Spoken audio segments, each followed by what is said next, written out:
Welcome to Two Gents, where two seasoned gents take on the hard truths of life, success, and responsibility. In a world where the rules don't bend for us, these gents believe in doing the work, owning the struggle, and inspiring others to take action. So, pull up a chair.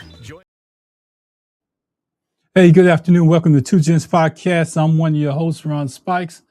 I'm awaiting Pastor Riggins and Byron Glass tonight. But that's not going to change anything. We're going to continue to march on. They probably had something to do. They had some bad weather up in the north part of Houston today. And I think Pastor Riggins is on that end, and he has some horses out there and some other things that he has to take care of. So that's not going to stop us today. I hope y'all had a wonderful day, because I sure did. I enjoyed every minute of it, because I got a chance to work on something that I normally do. I got a chance to share some thoughts with some people. And man, that's what life is about. If you want any more than that, you might as well, I don't know what you can do that's better than that, because life is about having fun. Life is about accepting where you are and moving with the changes that's before you.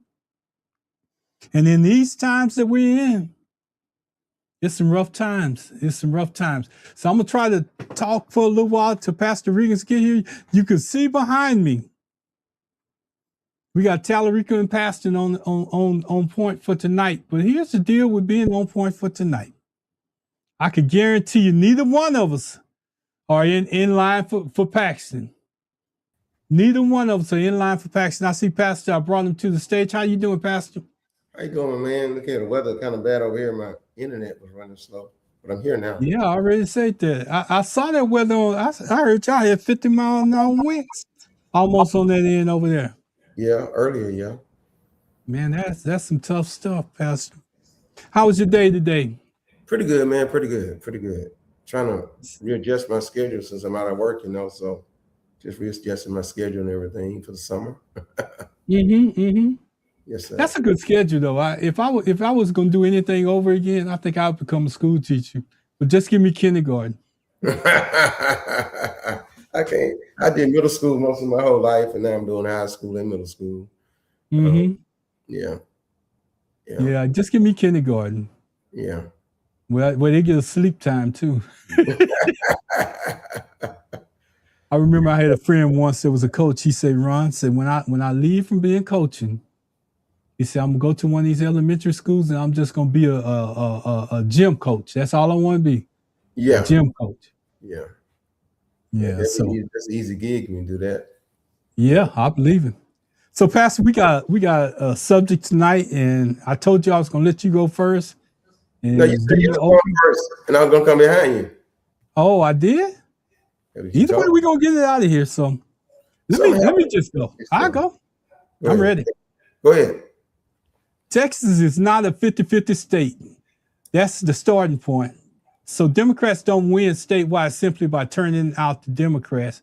The math has always required a combination of very high Democratic turnout, strong performance with independents, a measurable number of Republicans either crossing over or staying home.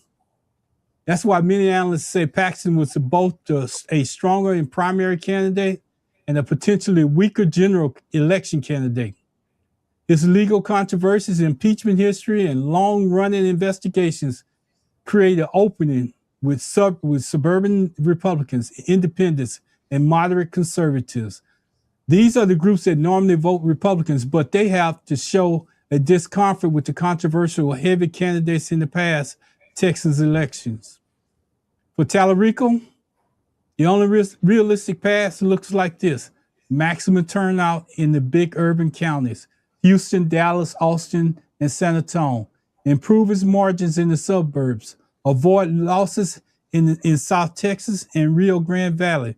Win the independents and peel off a small but meaningful share of Republicans who view Paxton as too controversial. The challenge is that Paxton's primary win showed how uniform the Republican base still is. Once statewide representatives like John Cornyn, Abbott, Cruz, and others line up behind him, many voters would prefer Cornyn may still support Paxton in November. Your turnout point is exactly right. If the Republican turnout is high and uniform, Paxton is favored. If the Democrats turnout surges and independents break away from weak Paxton, the race becomes competitive.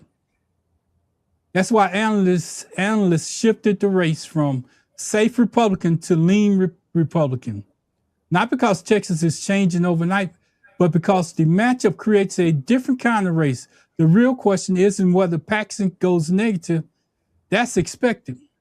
The real question is what the election becomes about. If it becomes about referendum on Paxton's controversies, that benefits Talarico. If it becomes a referendum on national democratic issues, that benefits Paxton. Historically, Republicans prefer the second kind of elections. So, with that being said, I just want to say this one last thing. Me and Pastor are not here on Paxton's side at all. I'm here for that part that's Black voters won't forget. That's the part that I'm here for. The rest of it, it's gonna have to work itself out. I'm not here or there. I thought Byron was gonna be on tonight so he could narrate this stuff, but Byron evidently is working, and I fully understand. I wanted him to be a narrator, but Pastor, I did my part, and I don't want to take too much away from your part, so it's all yours now. Thank you, Ron. Let me tell you something, brother. I get a text almost every day from the Democrats because I gave money to Obama and Biden and Harris. Mm-hmm. So even though I'm registered independent because I'm in the Democrats roster or role for giving money. So Talarico text today. The polls show 44 Talarico, 42 Paxton. Because of all the stuff you said. Mm-hmm. One big city you left out was El Paso. Mm-hmm. That's going to break for Talarico. I did leave that out. Right. But here's what a referendum is going to be on. The referendum is going to be on Trump because he endorsed Paxton. That's what a referendum is going to be. That's Trump endorsed Paxton over Cornyn. And right now, Trump has several setbacks. They had to nix their $1.8 billion slush fund. They did that today. They reopened the IRS case because it was illegal to shut it down. And he had to take his name off the Trump Center, Kennedy Center, by Friday. Mm-hmm. This is how desperate Trump is. On Sunday, 11:58. This one will show you why Talarico got a good chance of winning. Trump has done so much crazy stuff until he's put all of his people that he's endorsed in jeopardy. Even though in every other state, anybody he endorses, they win a primary, but they get slaughtered in the general election. Mm-hmm. From 11:15 a.m. till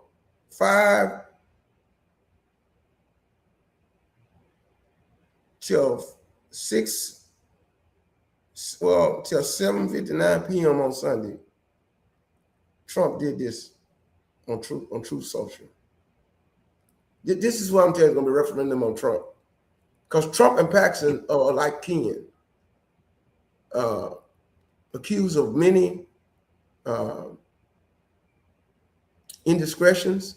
Right now, Trump is trying to have the government investigate Carol E. King, whatever, Carol Jean, you know what I'm talking about? Mm-hmm.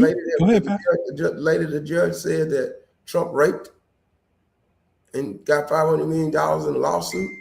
He now has the government trying to investigate that woman. This is the kind of stuff Paxton does. Do corrupt stuff, then turn on his head, and anybody that try to hold him accountable for it, try to come back and investigate them or run them through the mud. At 11:15 a.m., Trump said this. He attacked judge who said he couldn't put his name on the Kennedy Center. At 12:03 p.m., because remember, a lot of people are pulling out of the his 250-year anniversary thing that was supposed to set up the United States to celebrate 250 years of freedom. He tried to make it a Trump deal. Mm-hmm.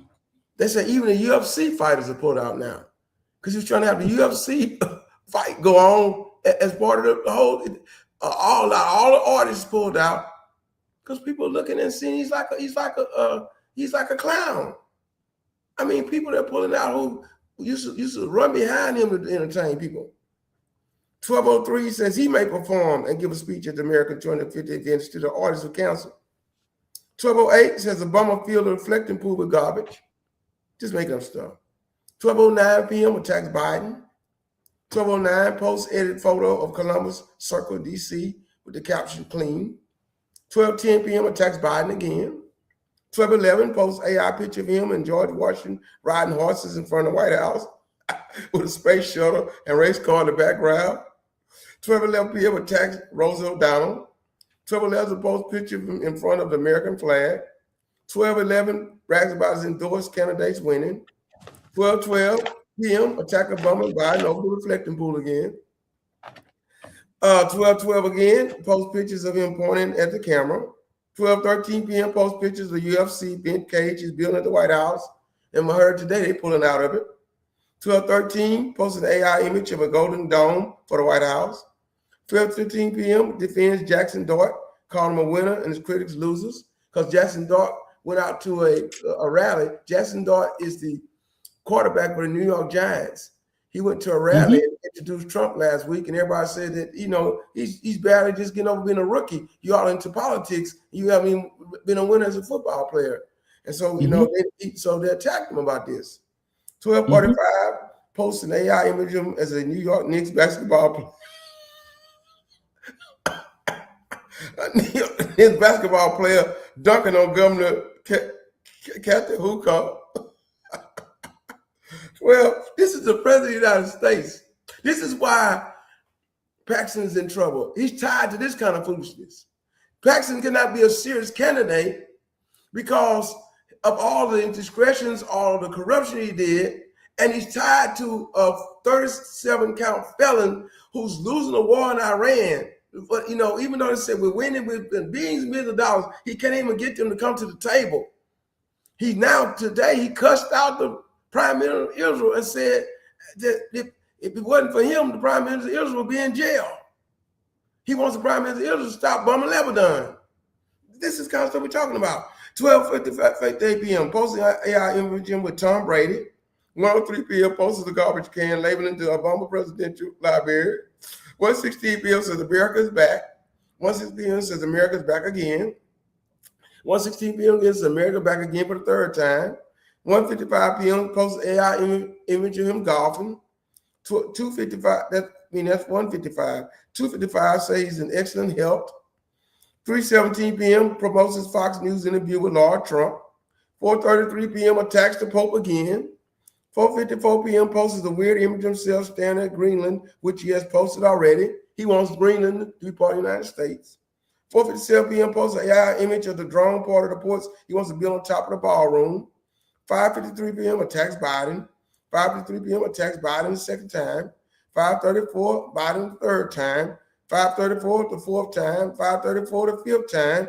5:35 posts cartoon image of Governors Newsom, Pritzker, and Hochul saying they like crime. Trump is a felon. But Trump is a felon, but saying these governors like crime.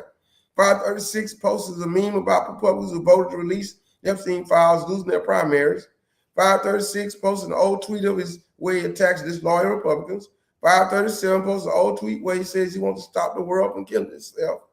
5:37 posts a mock-up of a Trump Peace Prize, which may be the most useless peace prize known to man. 5:37 posts a photo of a B-2 bomber with the caption Trump Energy 2026. 5:37 posts a photo of his face on Mount Rushmore. 5:38 posts an image of him kissing the American flag. 5:39 compares himself to George Washington. 5:39 says you convinced to think of a photo of a family sitting on a car as evil and billions were spent to do that. 550 says we should physically audit Fort Knox. 550 posts image of him cosplaying as a Navy commander. 551 posts another image of his face on Mount Rushmore. 551 posts another photo of him in George Washington. 609 text Biden again. 609 text Biden the second time. 609 text Biden the third time. 609 posts an old photo of himself and King George. 612 posted a photo of himself and President Xi in China. 612 posted another photo of himself and President Xi. 622 posted himself walking in China. 648 says America, U.S. should have a ballroom because China has one. 703 says he wants to cancel his American 250 celebration, replace it with the MAGA rally. 656 promotes Mark Levin's show on Fox News. 659 promotes his Fox News interview with Lord Trump, all in one day. This is from 11 something in the morning till 8 o'clock at night. This is what we're dealing with.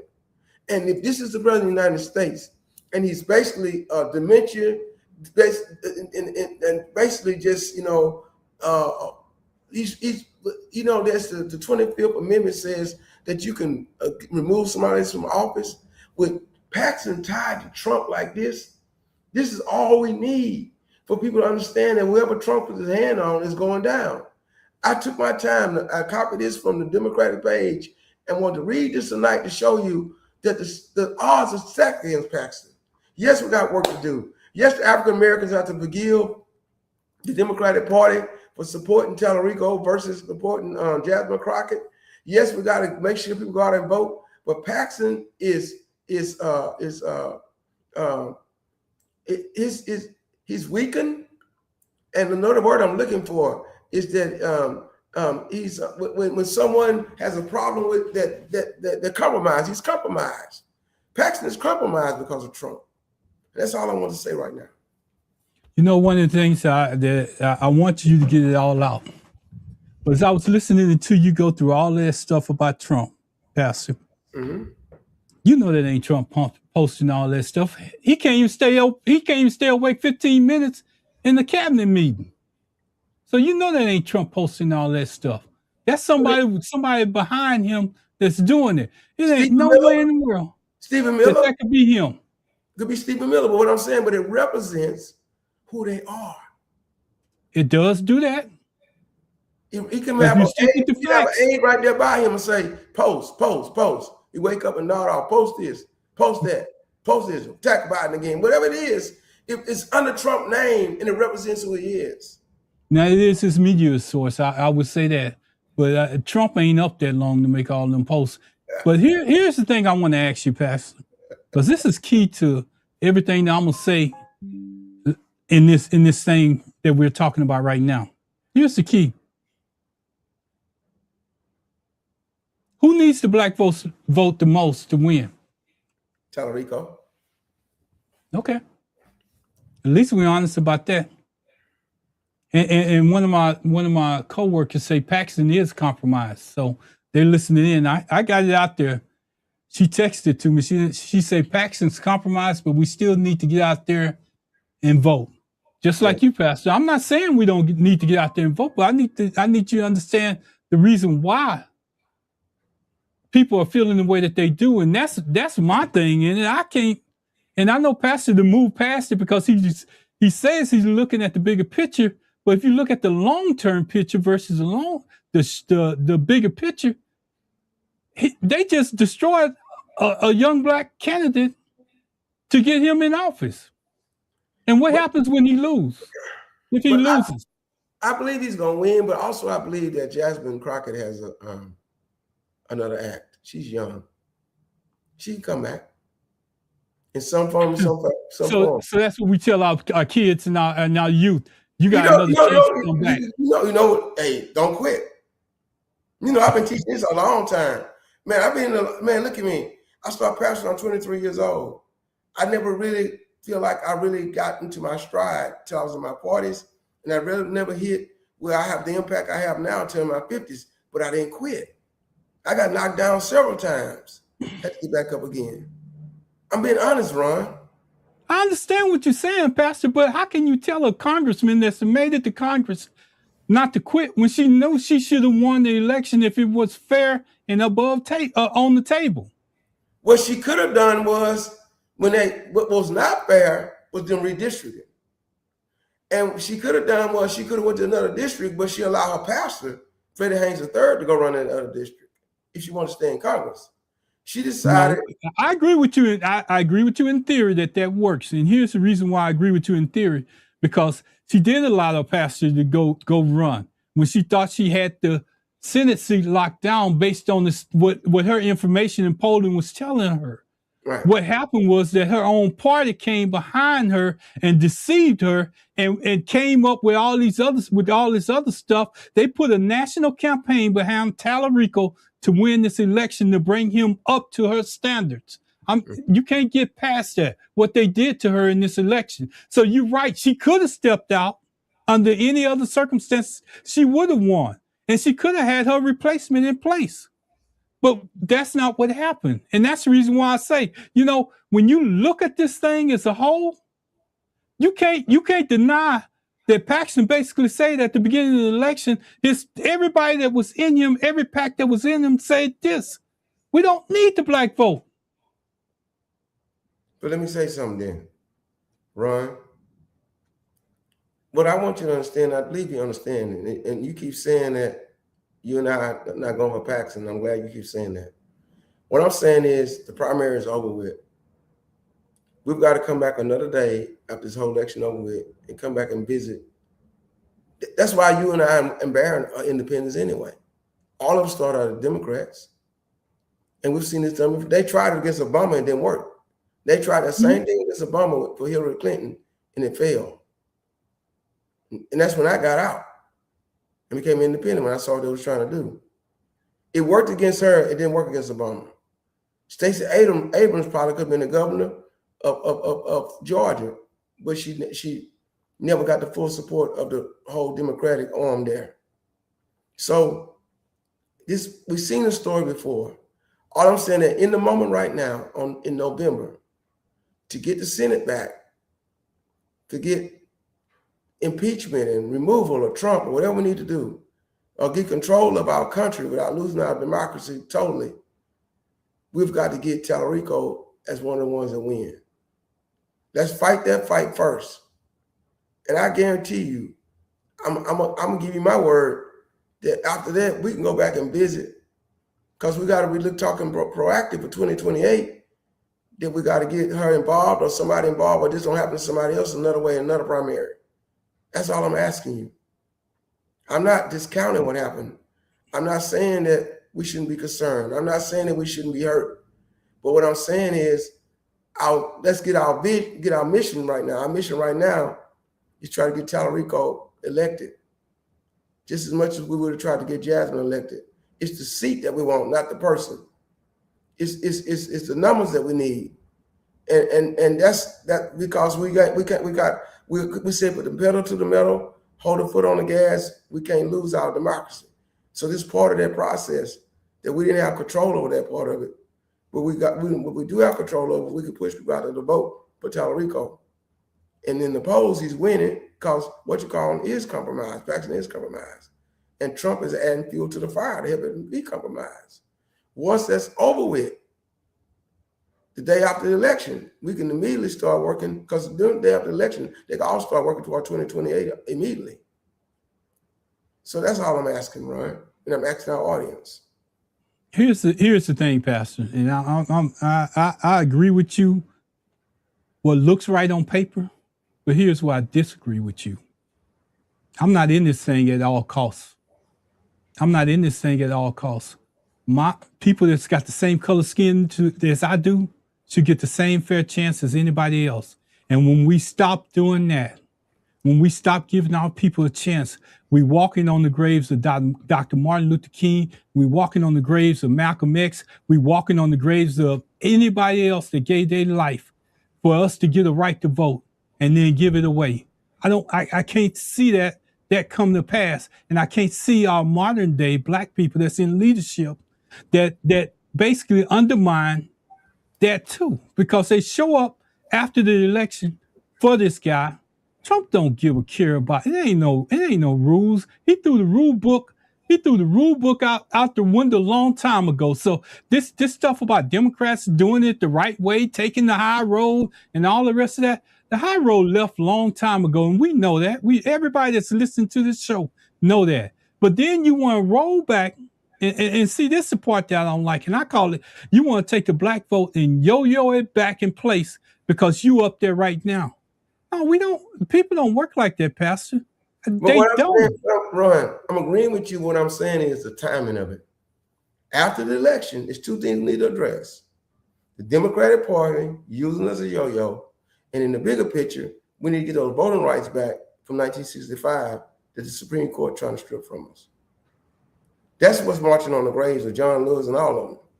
I'm saying, I'm saying, you didn't cut me off. I'm sorry if I cut you off, Pastor. That's okay. What I'm saying is, I'm agreeing with what you're saying. I'm saying, but that fight needs to take place after this election. And I'm going to be one to commit to it, that we need to come up and do some research about how many times the Democratic Party has done this. If they win the House and the Senate, who should be in leadership? Is Chuck Schumer qualified? Not no, but there's a word in the Bible called hell. He's not qualified, but he probably be there. We got to put his feet to the fire. Is Hakeem Jefferson qualified to be the Speaker of the House? Maybe, maybe not. If it is, we got to make them accountable. And we got to get these people, we got to start calling them up. Besides us having a show on Tuesday night, we start calling down to Washington, D.C. and trying to start saying, listen, in 2028, we're not going to allow you to do this to our candidates. And what are y'all doing to get our voting rights back? Since we have both houses, can we build up a consensus that's going to be veto proof to get some laws passed and get this civil rights, get our voting rights back? That's the kind of stuff we need to be looking at after the first Tuesday in November. Let me just say this, Pastor. You know, since we've been in slavery, they've been asking us to look the other way and accept whatever they give to us. Mm-hmm. This is the first time in history that I've seen a party go outside their way to basically just give one candidate the advantage over another one. So I'm gonna belittle one to lift up another one. We can't, if we don't stop this here, Pastor.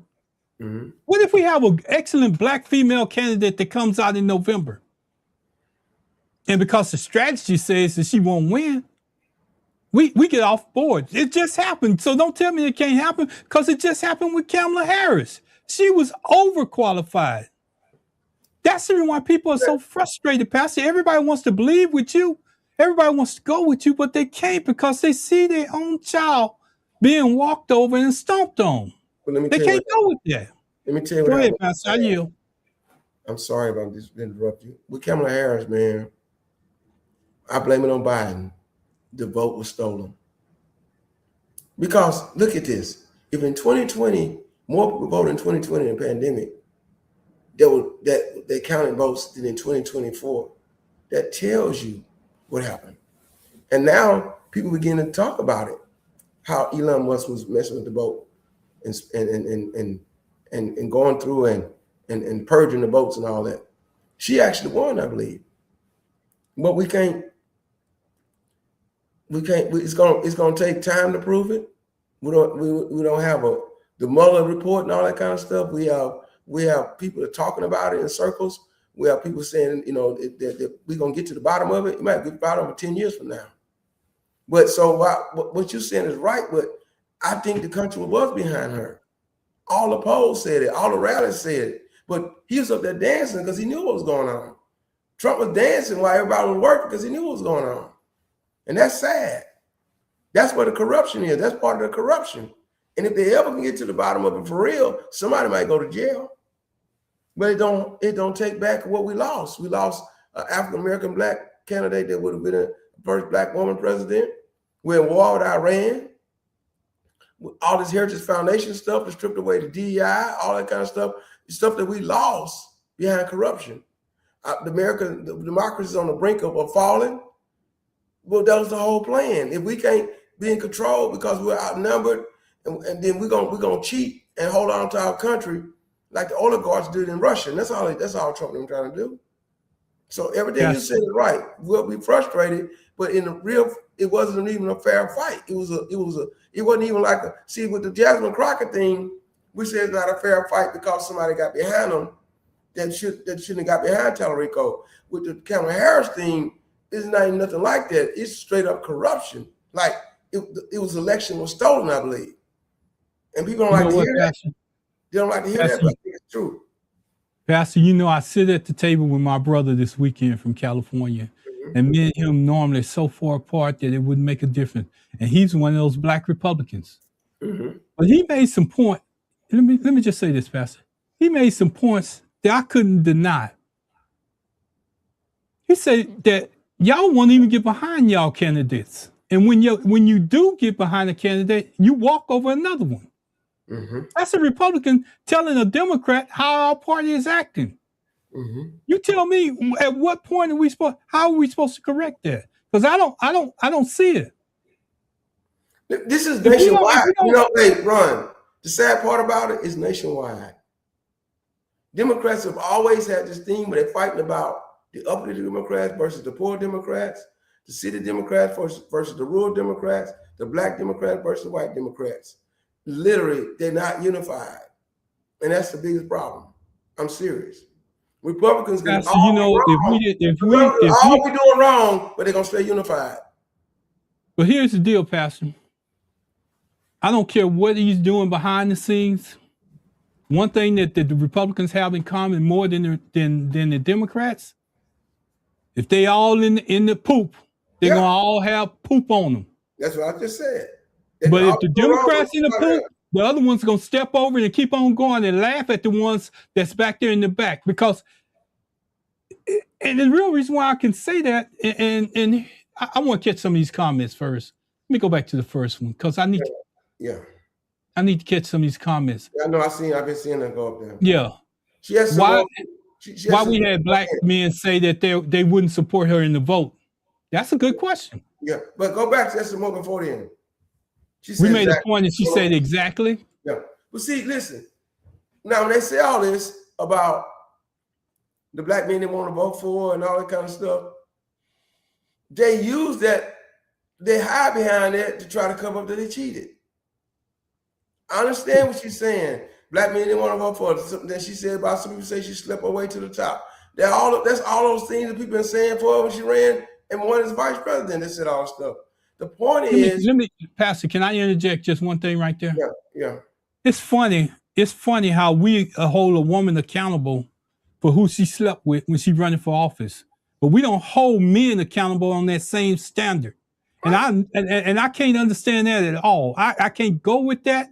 I refuse to go with that narrative because if we're gonna hold women accountable for who they slept with, we should hold men accountable for who they slept with. That's what I'm saying right now. They're hiding behind that stuff, which really was irrelevant because you got a guy out there who raped several women, who paid a porn star in the first election and found guilty of that, who in the Epstein files, in the president of the United States. So I want to hear about Kamala Harris, what she did in her 20s when she wasn't married. I want to hear about that. But they hide behind all that to say that's why she didn't win, when in reality, she didn't win because the vote was stolen. And I know black people. Comment, Pastor. I heard black men saying it. Yes. Go ahead. The next one. She had a couple. I'm gonna bring them up. I know who it is. The way that he said Democrats sounds like a Republican saying it. You see this one? That's just a yell. Here's a longer comment. He said that she stepped her way to the top in an elected position. That's right. When she was the district attorney for San Francisco, Willie Brown was the mayor. Willie Brown was married. She was not married. People said they had a relationship. I wasn't there. You wasn't there. Way back in the 90s. But that's the difference in men and women, Pastor. And if we keep on letting that road go with our women and even their own women, right, we're part of the problem. Oh yeah. We're part of the problem.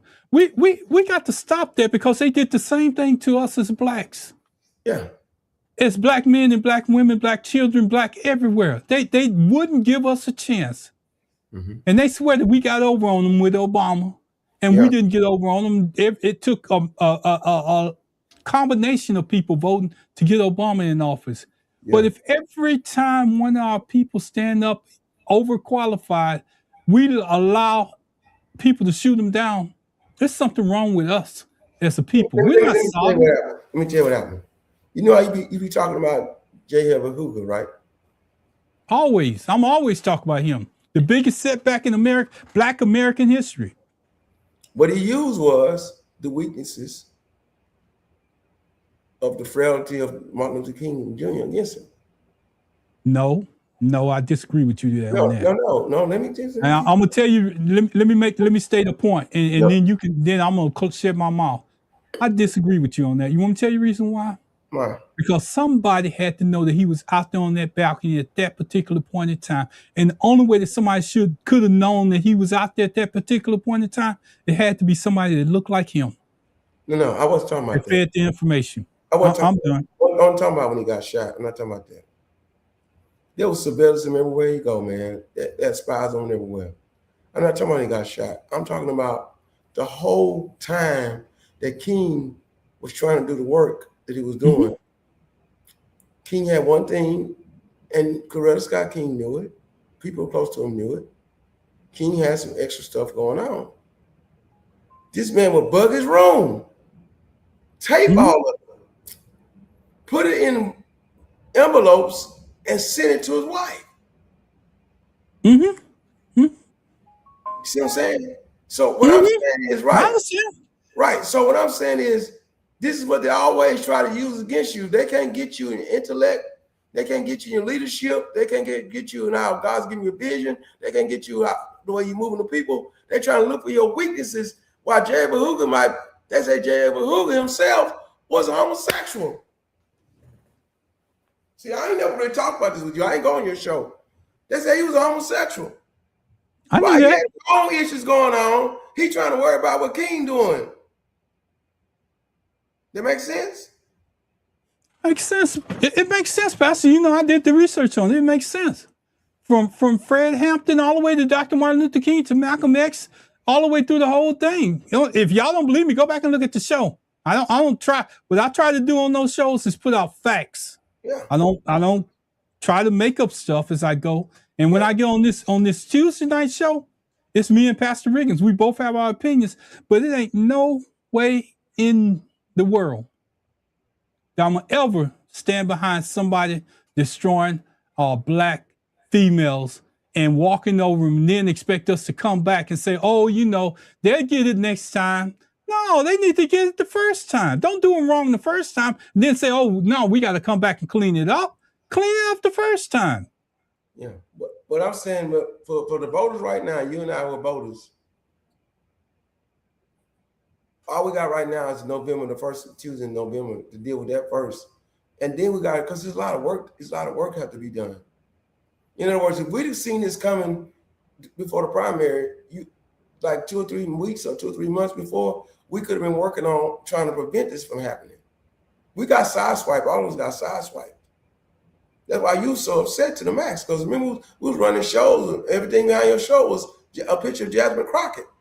We was pushing it, discussing, and about a week or so before the actual primary, Talarico name pops up. And Obama sitting somewhere being interviewed by somebody and mentions his name. And next thing you know, Pastor, you know what got me the most? I'm going to tell you what got me the most. And I'm going to be as honest as I possibly can here. Mm-hmm. The day after the election, I could have accepted Talarico as the winner because he had won it by the numbers. Mm-hmm. But when Chuck Rocha came on and said, you know what? We didn't even target black voters. His campaign wasn't even going after black voters. They went out and named a beer after him in Mexican, Talarico beer, whatever. They went after soccer games that she didn't reach their audience. But here's the thing. when almost 90% of those black voters that was in those districts where those other Hispanics was, you know what? They all voted for Jasmine Crockett. And then you turn around and then she got the Hispanic vote behind them running a national campaign against what she had. That ain't fair, Pastor. I don't care how you look at it. You can't bring in national money and unlimited funds by super PACs and bundlers and say that's a fair race. And they basically just destroy her. You don't know what they said in Hispanic against this black woman. So you know get the vote. They're going to turn around because they're trying to make the Republicans spend $100 million in Texas. They're going to turn around. And you know what's going to happen? Let me tell you what's going to happen. And I know I saw it already late last night, about 2 or 3 o'clock in the morning. What's going to happen is the Republicans going to make the Democrats spend so much money in here to get this boy, get this young man, build up to Jasmine Crockett, to get him out in front. And you know what's going to happen at the end? The Democrats going to figure out that if he ain't going to win the state, they're going to pull all that funding and shift it somewhere else. No. What they've been saying is this, Ron. If you watch Morning Joe and different other people, Texas wasn't supposed to have to spend all this money. The Republicans. Now that Paxton is there, because John Cornyn would have been easy, they're going to make the Republicans have to spend the money. And here's what they're going to do. And you might disagree with me. That same Hispanic vote that got behind them, they got them. They're going to white Democrats. They're going to get the independents. They're quoting, as this person wrote right here, they're quoting some of the conservative ones that were behind John Cornyn. And then all they want to do is get a spattering, if they get a spattering of the black vote. And that's what's making you upset. But I'm telling you that's what they're going to do. If they can't, they're going to use the black vote as the last thing they need. And that's sad. Because they know that what they did to the black vote was wrong. So they're saying, okay, that's the if. We might get some of them. But we get all the Hispanics that we want, get the independents that we can get our hands on, white conservatives that like John Cornyn, and all the white Democrats. And then we hoping that the black vote, when they see a Democrat, they'll say, yes, we'll go with it. And that's what's got you upset. And I understand that. At least I'm honest about it. I'm saying that after all that's said and done, the Wednesday after the election, this is when we start working on, this don't happen again. Micro, one person, one candidate like Jasmine Crockett. Macro, we got to get the black voting rights back. That's the big picture. I'm telling you, that's what's going down. I mean, we're having a discussion about it. So, Pastor, I'm gonna tell you something. I like discussing like you and I was talking in the barbershop. You know, that's how I like to discuss. I done had discussions about it, Pastor. I'm so frustrated. Yeah. I done did so much research on what's going on what happened behind the scenes with Jasmine Crockett. And if people knew half the stuff in reality, what was going on, not what you done heard, but what you can see. See, let me just say this so our audience can get a little bit smarter. See, when you hear me talking about President Obama coming down here and showing up at the Taco Cafe, and the other lady that's running for governor and all that, and Talarico showing up at the same place, let me assure you of something. President Obama didn't come down here because they just invited him. Somebody put together a package that brought him here. That means there was money exchanged in return for showing up at the taco stand. Mm-hmm. I can prove it. I can show you. Oh, how they did it. I understand that. Well, wait a minute, Pastor. I allowed you to finish. Let me finish. Yes, sir. The money came from super PACs, PACs, and bundlers. Always remember those bundlers because they're more dangerous than PACs because the money does not have to be reported. So I'm telling you something that you got to be aware of.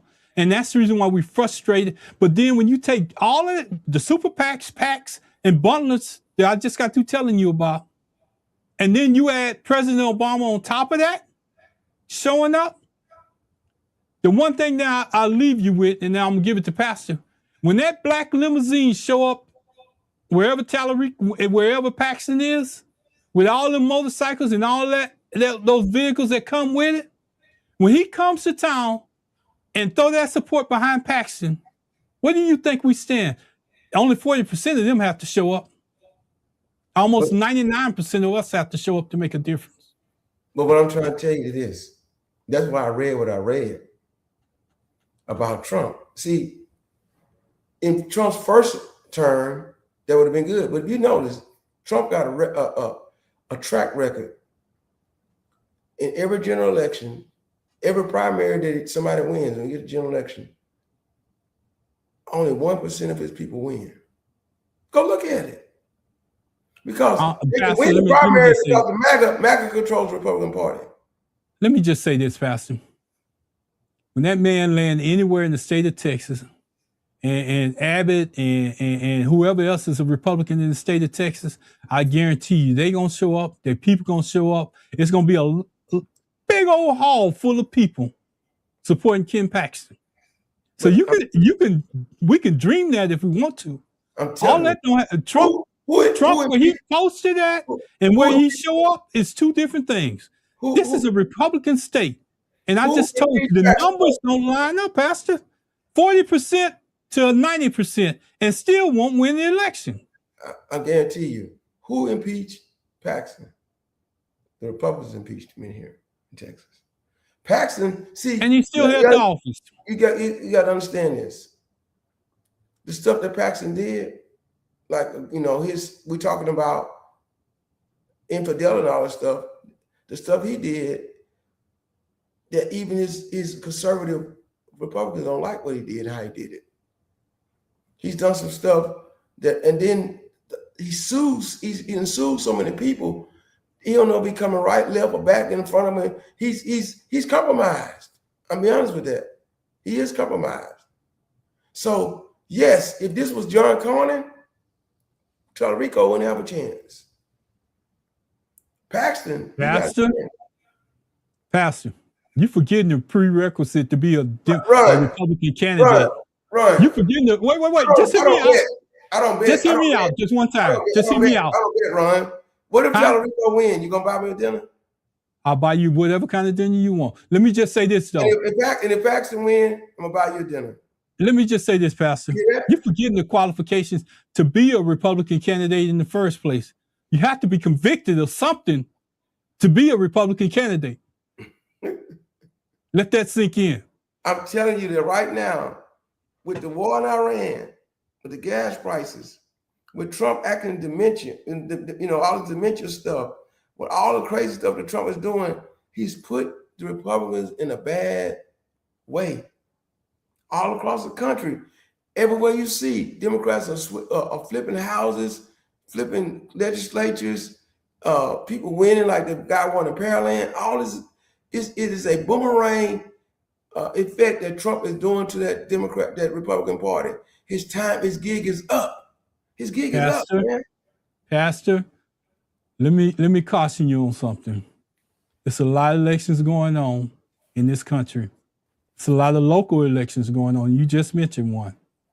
Local elections don't have nothing to do with national elections. Yeah, we're winning a lot, but we're not winning enough on the national level to make a difference. Yes, and all the special elections on the national and all these side states. Because remember, every state has its own election. It's like we don't have Trump won't have a national election commission. We're not gonna have that.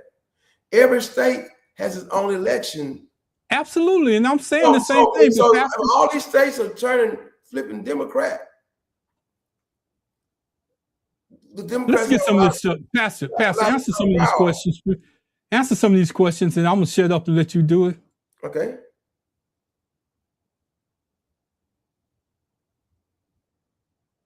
Can you see it? I can't see it. One of them says Talarico sucks. Oh, the other one says that's not a question. You talk about comments, yeah. He said Talarico sucks. I know. Let me get this one. He's still avoiding black areas. He's trying to court the white conversations. He ain't showing up in no black communities and stuff like that. He going to big halls where he can get a neutral crowd, and no, he ain't going to those black communities to get the vote. Name me one that he didn't went into. I told you that. I said this was going to happen. And I said, this is why you upset. I said he's going to get the Hispanic vote. He's trying to get the white conservatives they can peel off from Paxton that don't like the way Paxton lived and what he did. He's going to get the white Democrats. independents, and the last thing you're gonna try to get, and you might not get a lot of them like you if you decide not to vote for them, is the black vote. I'm saying all that. And that's what you upset. Wait. Somebody cussing on here. Pastor, I'll take this one. I want to read it exactly as they said it. So if you got tender ears, cut it off. So what you gonna do? Vote for the Republican? You dumbass. Stop thinking the funk and to vote for Talarico. All right. And if you want to get a good African American progressive in there, like Stacey Abrams. Right. What they're telling you, the person is saying, "What are we gonna go vote for Republican?" They're saying what I'm saying, but they're saying it in a raw way. Let me just say it where you can understand. I'm gonna answer that question, Pastor. You know me, I'm gonna answer it. I don't have no problem. I'm gonna look at the camera and lean in when I say this. I'm here to vote for people that look like me, that's not going to sit in their hands and be compromised by the PAC money that they accepted from somebody else, by the bundle of money that they accepted from somebody else. I'm looking for people that's going to speak up and do their job. But Ron, Talarico won't do that. Talarico has to realize, wait, let me finish. Talarico has to realize that same vote that he walked away from, unless he come into those communities and try to get that vote, I wouldn't vote for him. Ron, here's what I'm saying. What the person is saying is this. You only got two choices. Talarico or Paxton. Or you going to sit out the election? Pastor. You only got two choices, brother. I don't have two choices because I can choose not to vote for Talarico and vote for everybody on that list. Well, that means you're going to sit out the election for the Senate. No, what that says is that I don't agree with what he did. If you don't vote for the Senate race, you sitting out the election for the Senate. Ron, come on, man. We're in our 50s. I ain't afraid to do it, Pastor, because right. I'm just that person. Right, but what I'm saying is, but I'm just that person. We as Two Gents show. Now I'm saying this as a member of the Michael Two Gents, I'm not supporting that because we got the vote.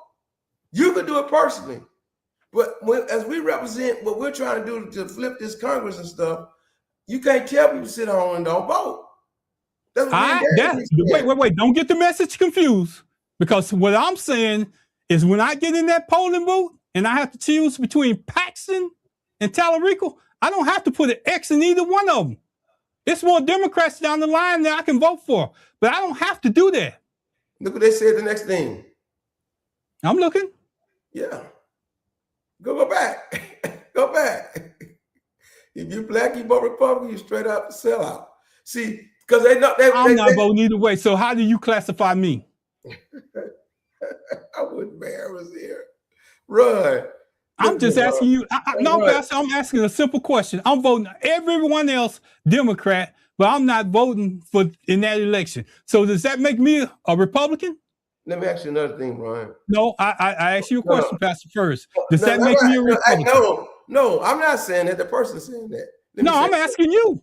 I ain't asking that person. No, that doesn't make it Republican, but let me say something. Okay, I just need clarification. I'm concerned. I don't know the logistics of voting like this. I'm concerned if you leave something blank, would they count this ballot at all? I'm asking. That's a serious question. If you leave something blank on the ballot, would the whole ballot be void? I'm asking. That's a serious question. I agree with you. I don't know, but I will find out by the next show. But here's what I'm telling you, Pastor.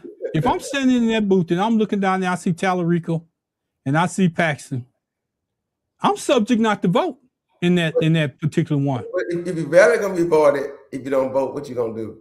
I'm being honest. It ain't been voided before. I did it. No, did you ever skip somebody on the ballot? Ever? Yes, I did. We got a lot of Republicans down here in Brazoria County. If it ain't a Democrat, then why vote for him? And you think your ballot was counted? Yeah, I saw it. I put it in that machine. It took it. It didn't deny it, didn't kick it back out or say that your vote don't count or nothing like that. I put it in the machine. Yeah. Ron, man, Ron, we've been buddies a long time. A long time. We're still gonna be buddies even after this show and everything else. We're gonna still be here. We're gonna have a difference of opinion, but we're gonna still be the same people that we are right now. I know that, but Ron,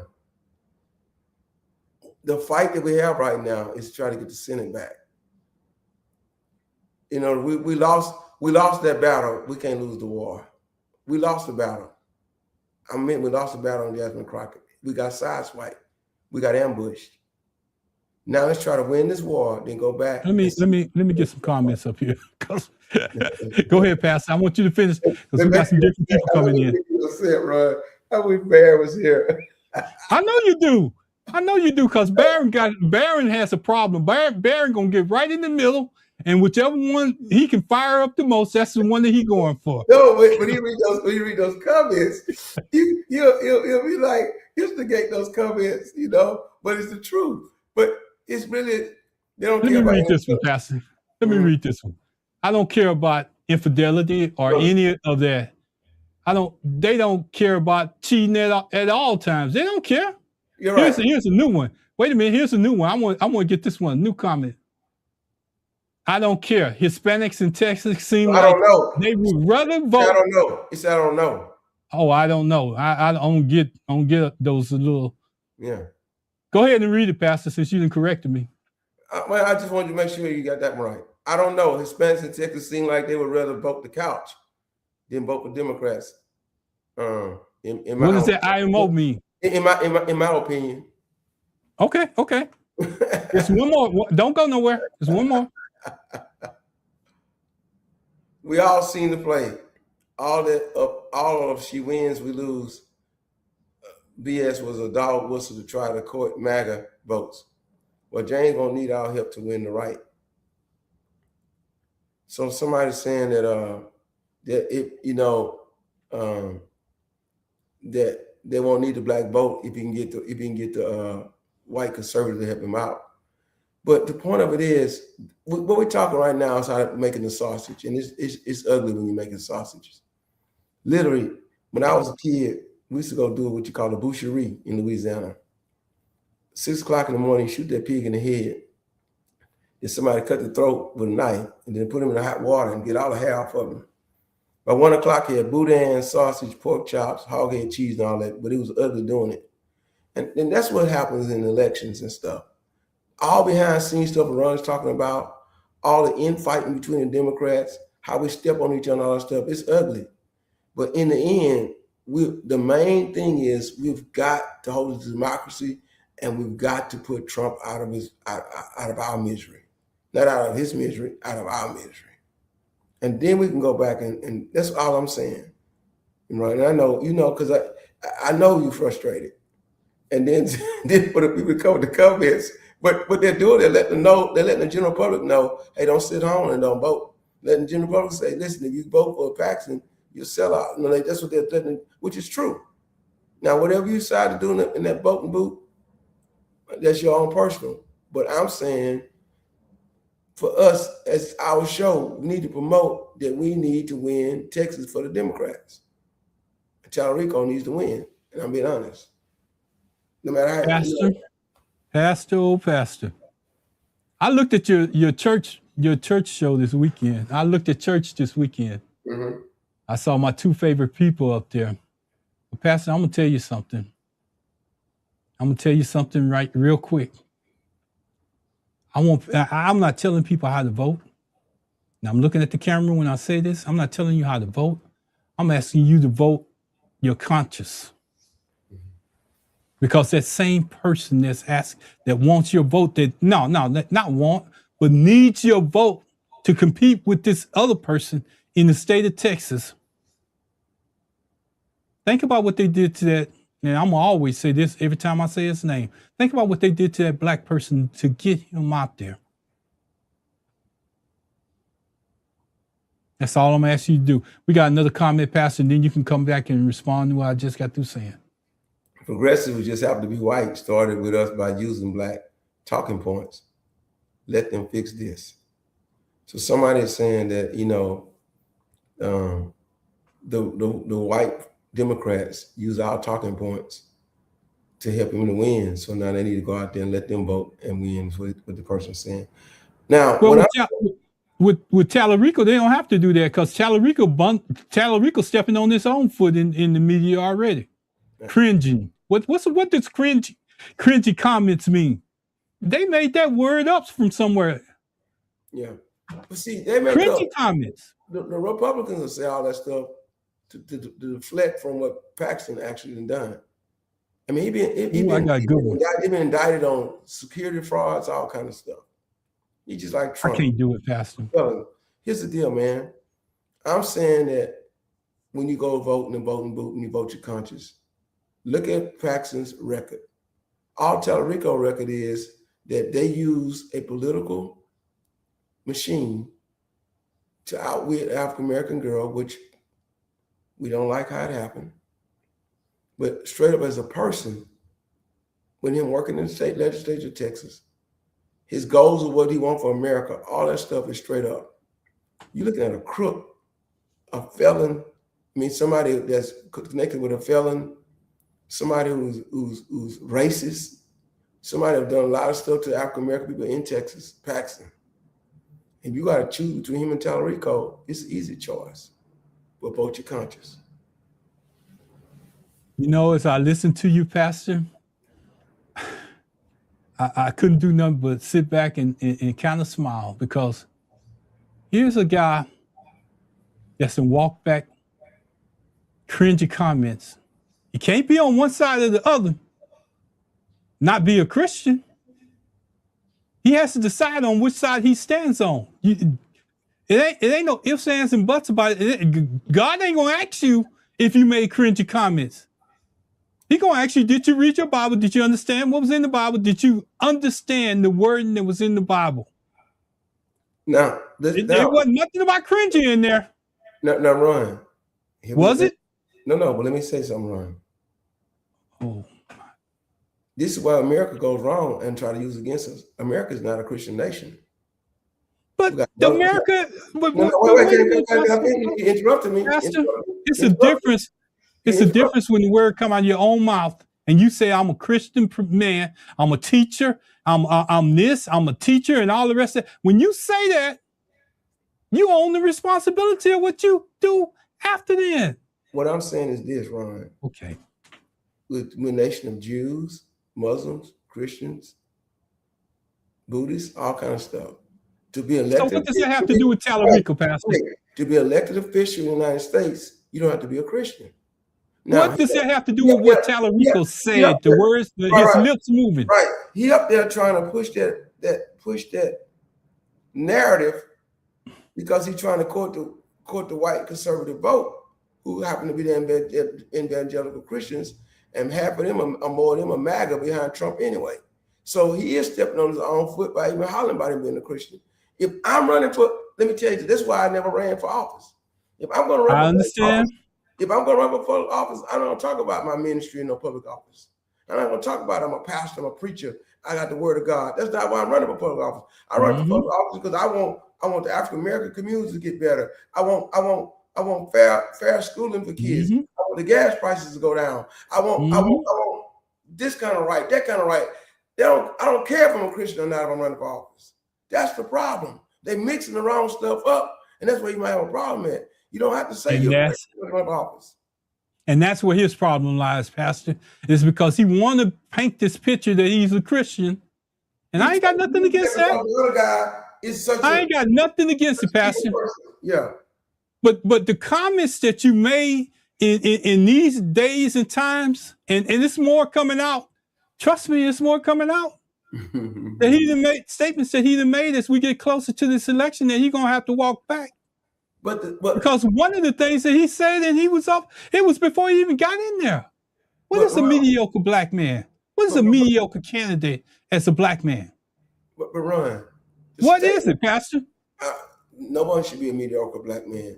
So we should let him walk that back too, huh? Is there proof that he said that? But if it is, just a second, Pastor. Let me see if I can get this up. Just a minute. That's some steam coming on my ears too. I understand that James Talarico had the temerity and the audacity to say to a black woman that he had signed up to run against a mediocre black man, meaning me, not a formidable, intelligent black woman, meaning Jasmine Crockett. Let me just break this down into a few segments here. First of all, let me just give you some free advice, James. If you want to compliment black women, just do it. Just do it. Don't do it while also tearing down a black man, okay?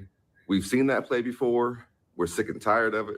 We're tired of folks using praise for black women to mask criticism for black men. That's not good for our community. It's not good. It doesn't work, and we know what you're doing.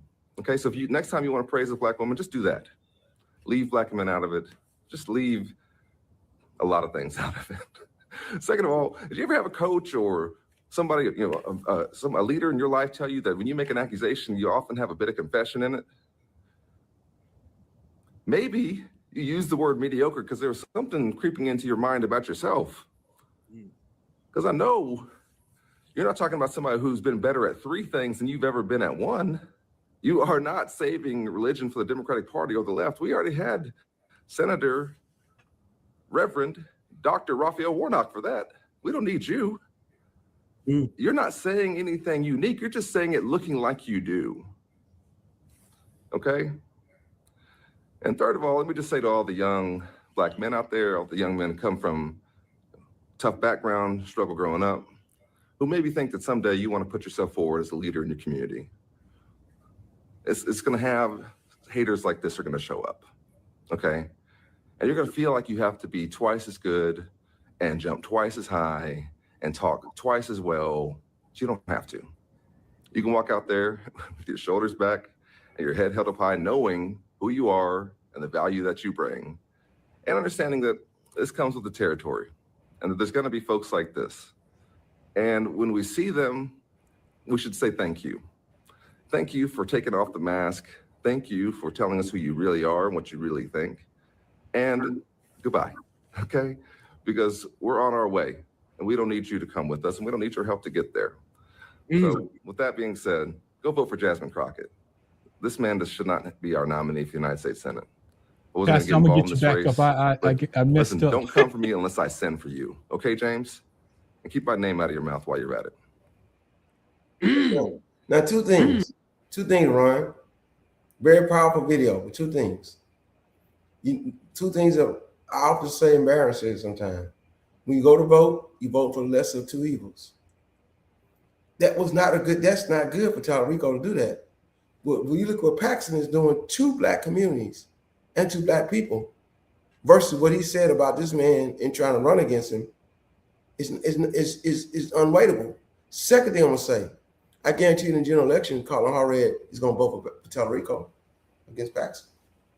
You think so, Pastor? Yes, sir. Yes, sir. See, we get caught up. Let me tell you what's gonna stop me.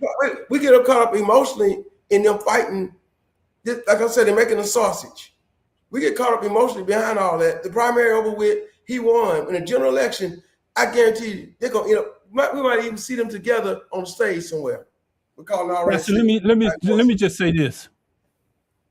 I'm gonna tell you the only thing. I'm gonna say this, and I know the audience ain't prepared for this, but I'm gonna tell you, I would totally give up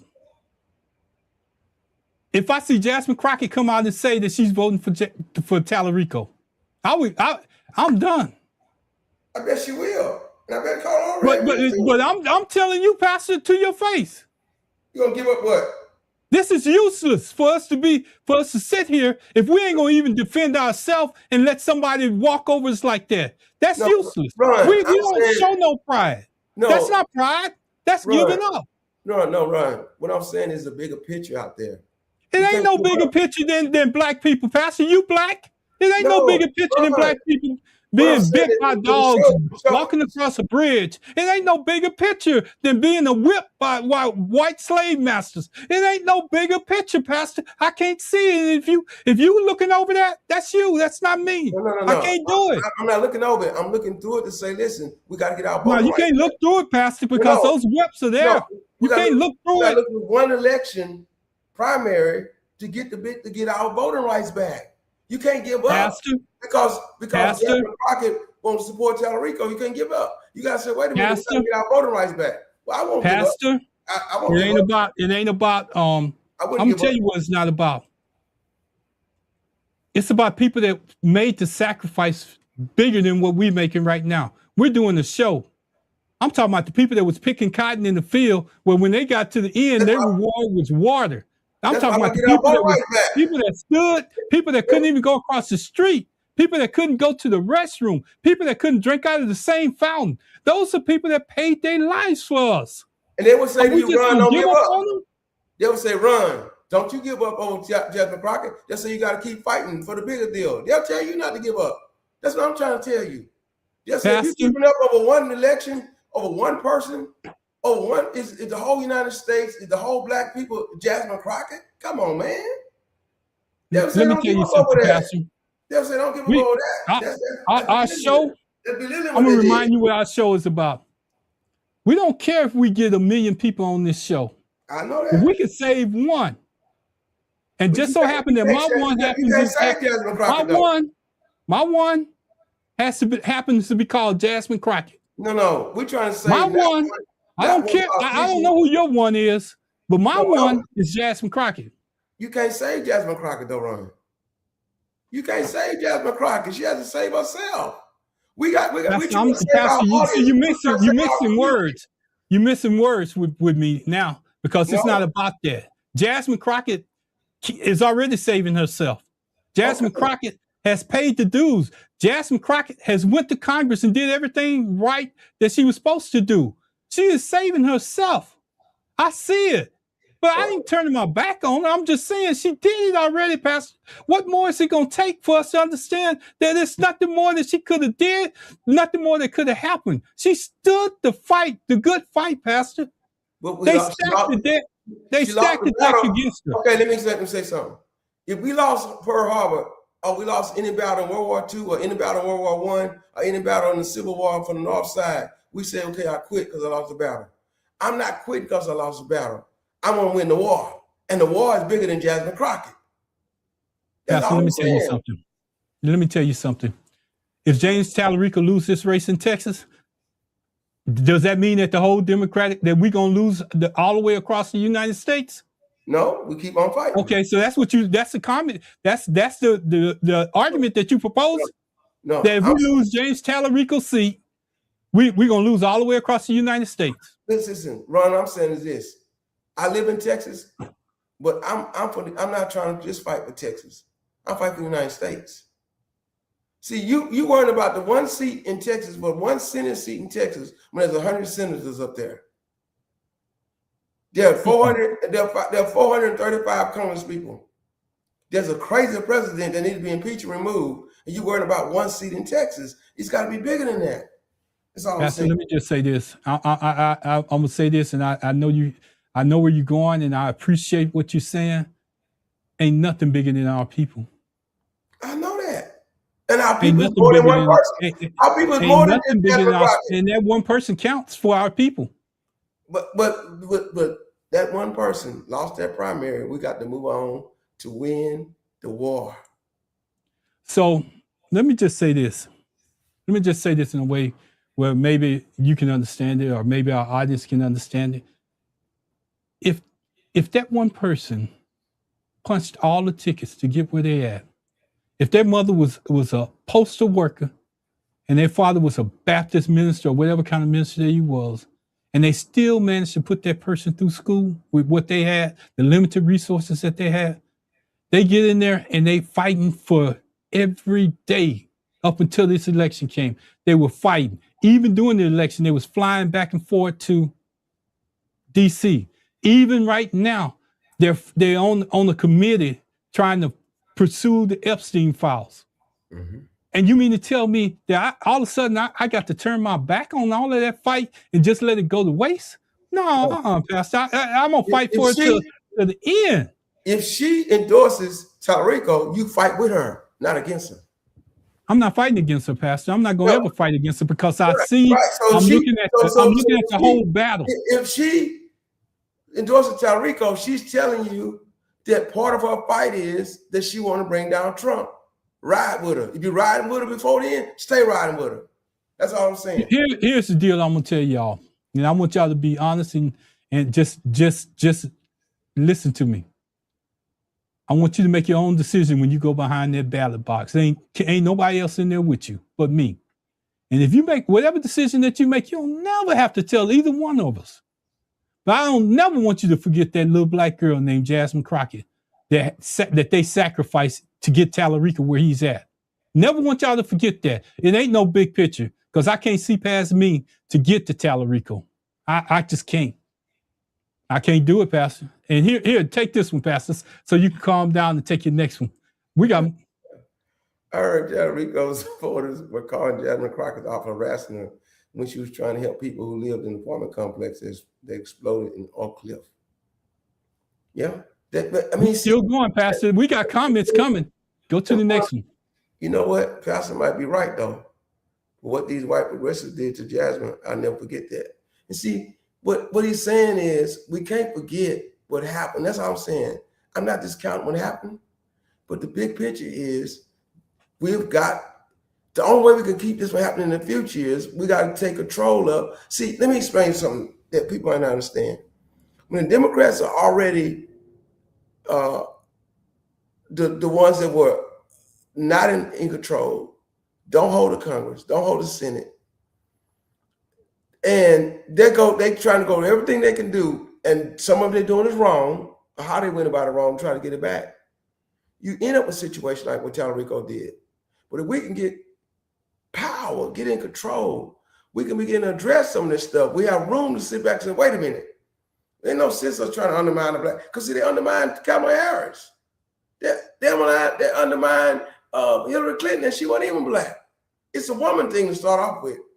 It's a woman thing to start off with. That's the first thing that's wrong. Second thing was wrong, she was black. Third thing was wrong, she's a smart black girl, and she tell you what's on her mind. She ain't scared of coming in the middle of a committee, getting on live TV and tearing everything up in there.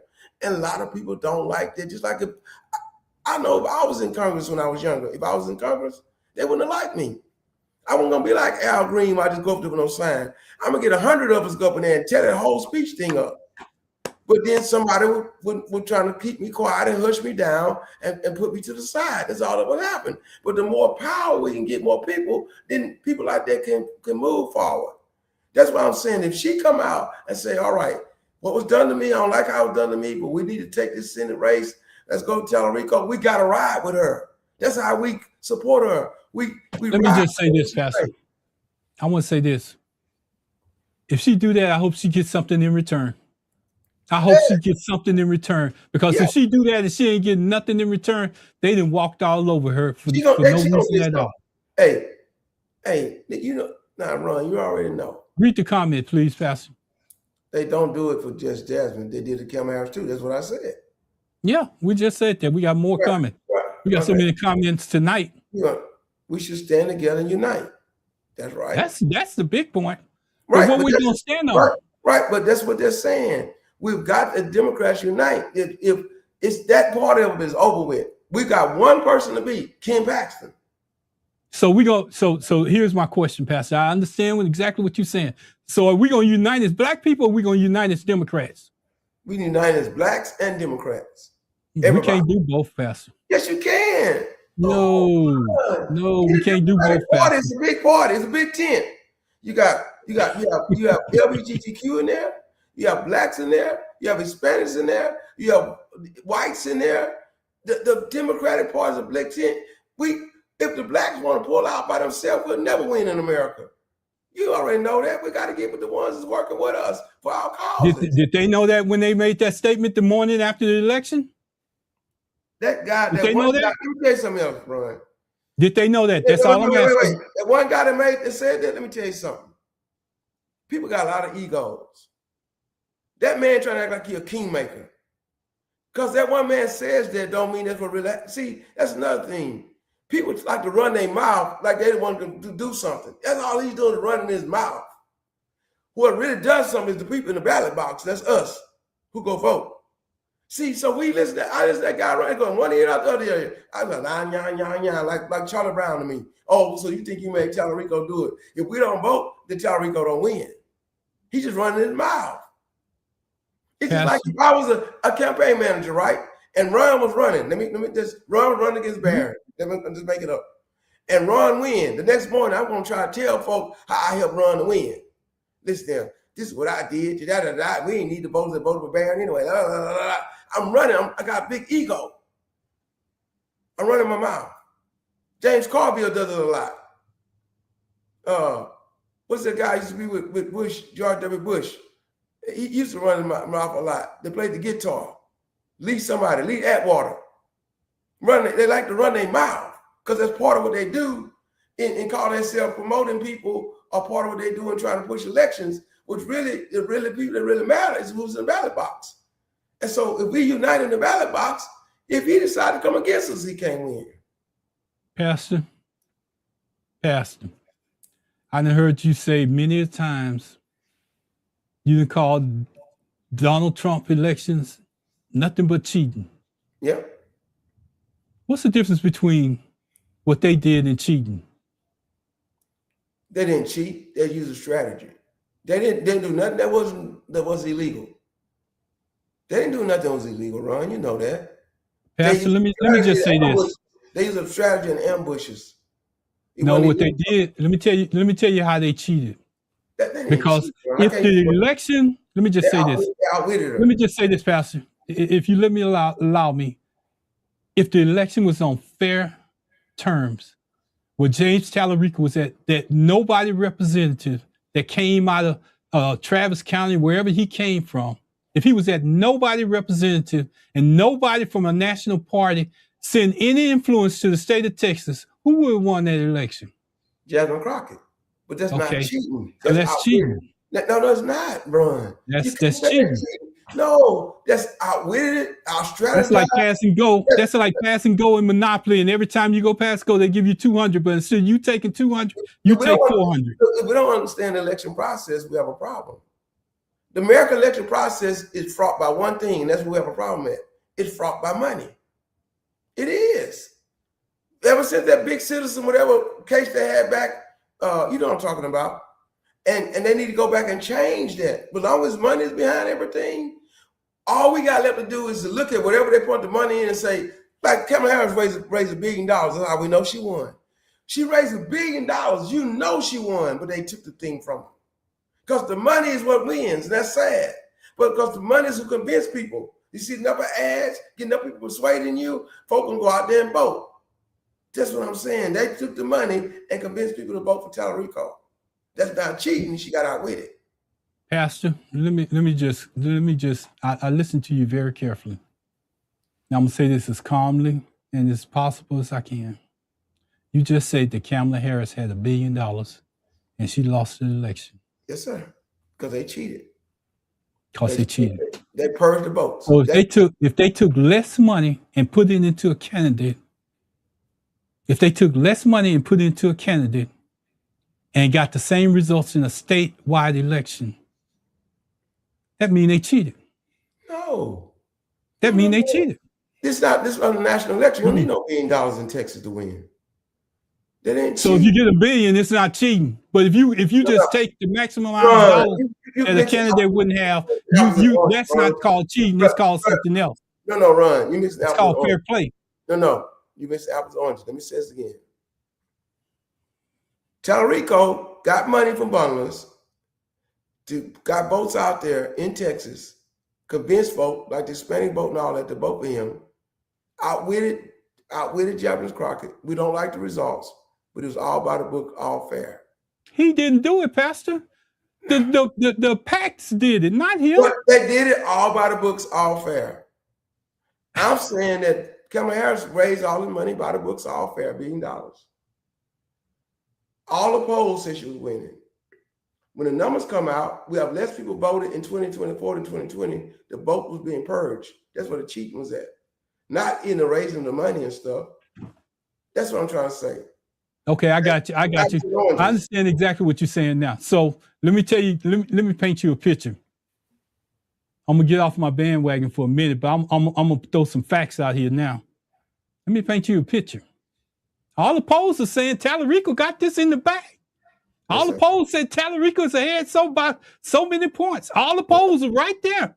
Yes, sir.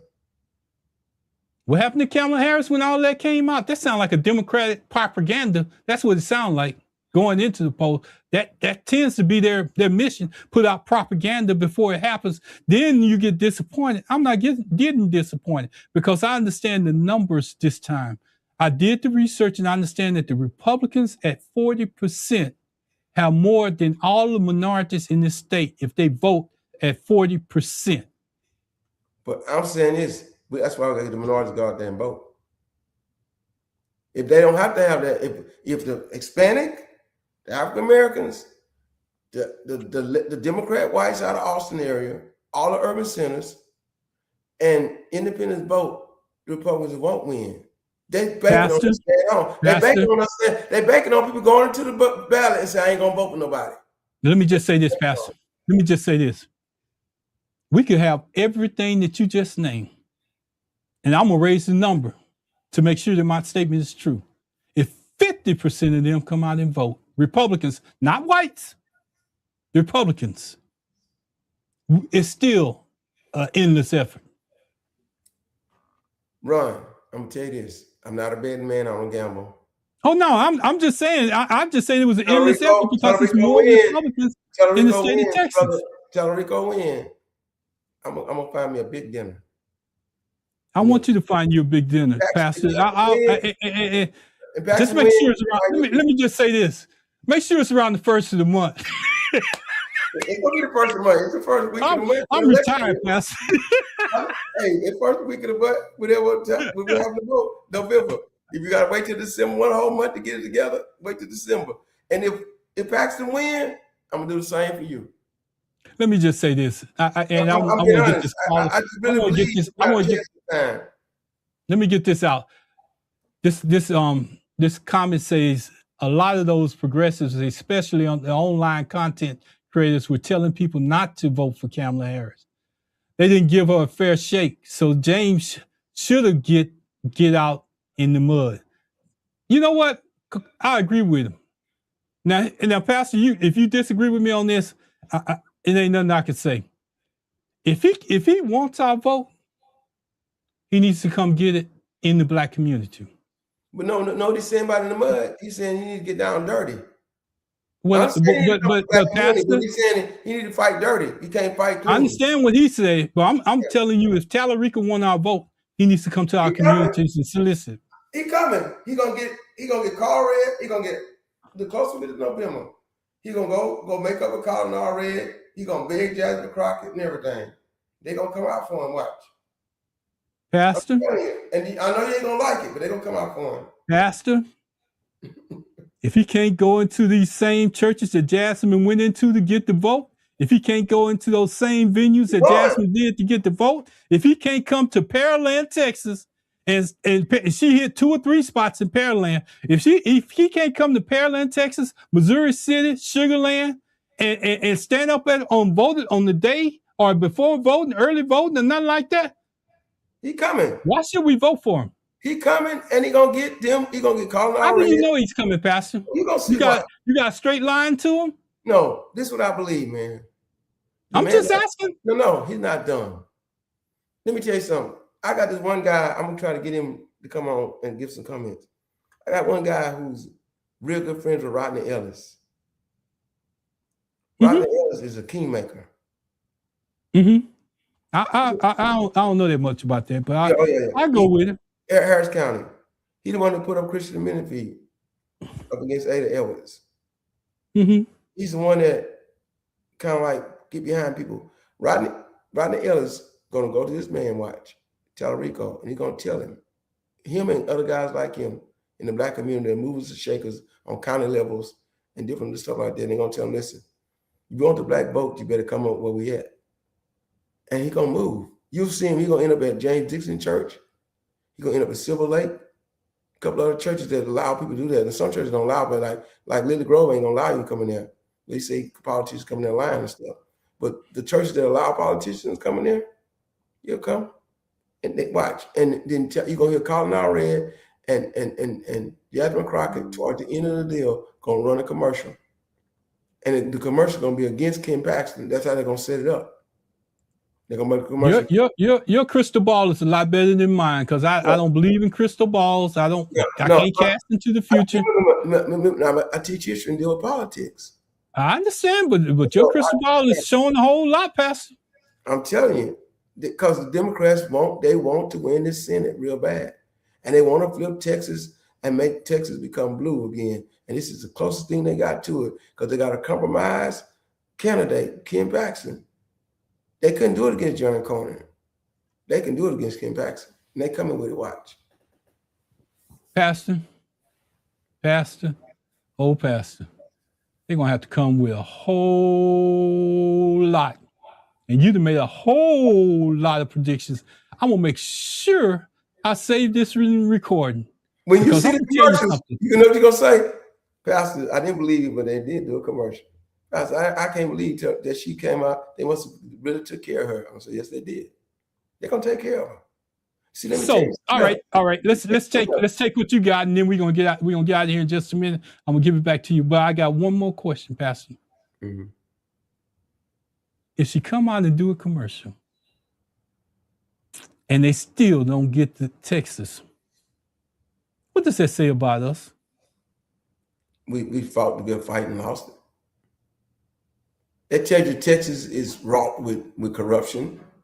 See, it's not an indictment of us, man. It's in Texas. When you look at, did we have a no term limit governor running around? Well, driving around. I'm sorry. I just had that was a laugh. All right, Pastor. That was a good one there.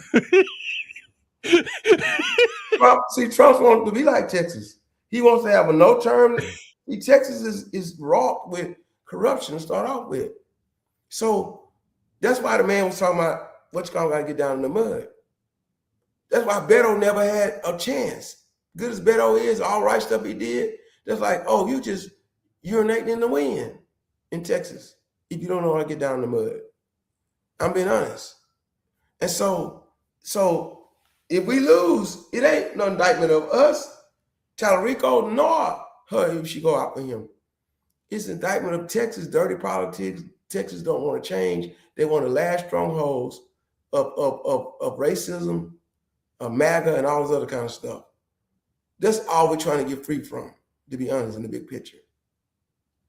Pastor, I'm going to say this.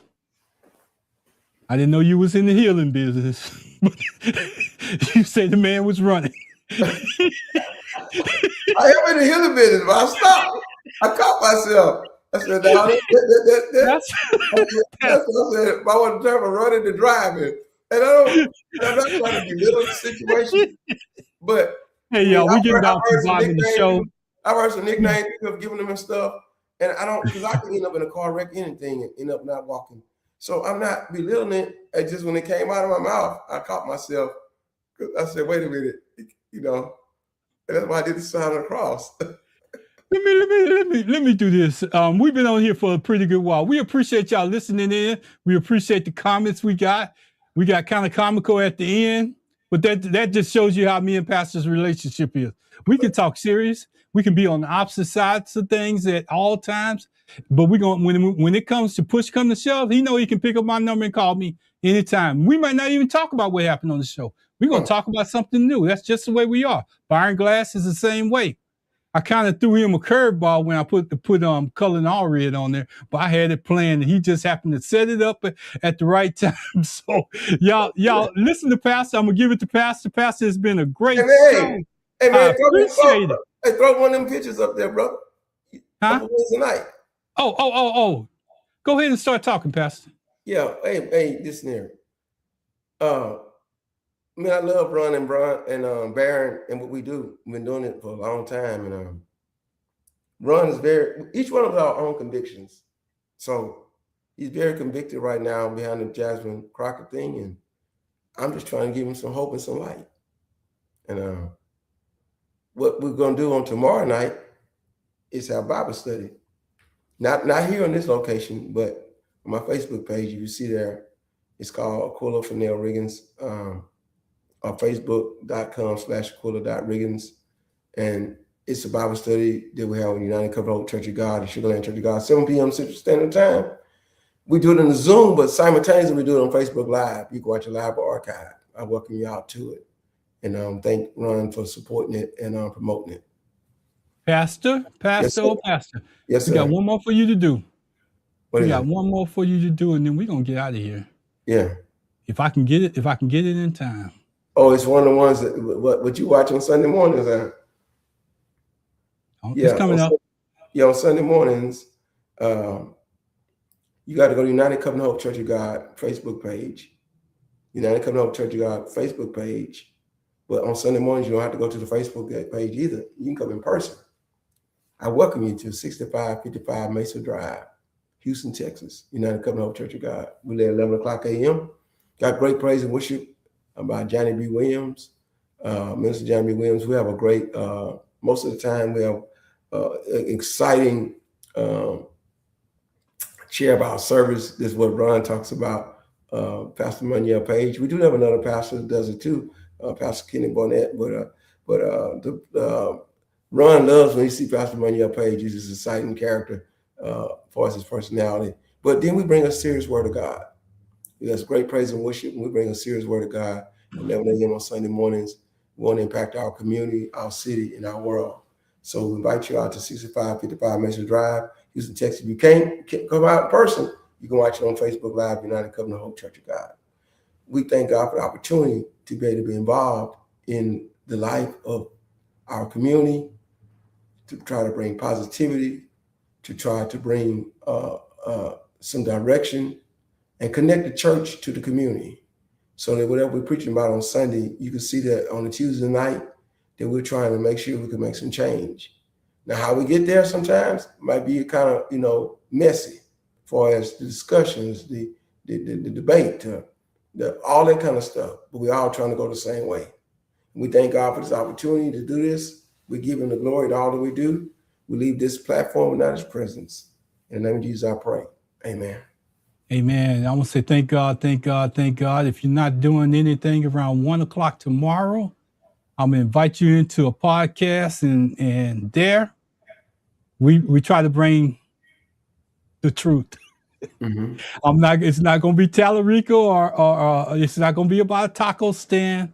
And Pastor, this is the problem I'll say with mainstream media. Mm-hmm. See, they throw all them terms out there and they expect you to know what they are, like COINTELPRO and all the stuff that happened in the Black history, but they don't explain it to people because everybody didn't get a Black history lesson coming up. They hear those terms and they just shake their head and say, okay. What I try to do on Mondays and Wednesday night is on Monday at 1 o'clock, on Wednesday at 1 o'clock, and I leave it in the so you can go back and listen to it. What I try to do is get people exposed to some of those terms that's out there that they're using. Don't just be shaking your head because you don't know what you're shaking your head to. You have to know a little bit about history. And Pastor Riggins has been teaching it for a long time. So they can throw anything out at Pastor Riggins and he'll understand it. But for a normal voter, you may be disappointed like me.